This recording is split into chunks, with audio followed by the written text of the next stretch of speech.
aga-aga mo umuwi, hindi ka ba nabababae? Yun na nga eh. Hindi na nga nabababae, tinigil pa yung bisyo. Kaya mo pag tinigil ang bisyo mo, napaproning ka na ba? Hindi yan nababraning, nababaliw na yan. Bisyo na nga lang ang gagawin mo sa buhay mo, di mo pa magawa ng tama. Ang problema sa'yo, ang daming alak sa bahay, hindi mo niinom. Ano yun? Bubulukin mo na lang doon. Tapos pag aalis ka ng bahay, maaga pa lang, umuwi ka na. Dapat madaling araw ka na umuwi o kaya kinabukasan na eh. Mambabae ka, ang dami-daming babae dyan. Magsawa ka hanggang gusto mo. Ganito ang teknika, tuturuan kita. Pag nambabae ka, ubusin mo ang pera mo. Ubusin mo ang kinikita mo.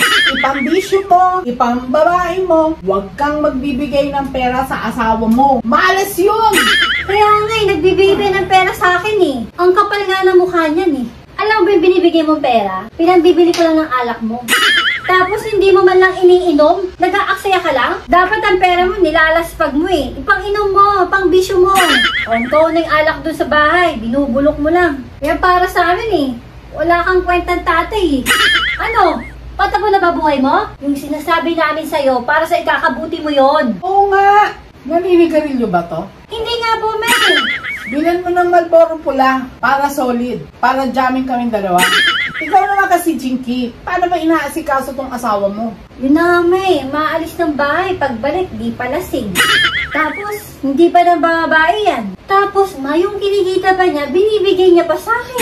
Ma, parang awa mo na. Utang na loob. Nagsasawa na ako dyan. Ibabalik ko na sa inyo yung anak niyo.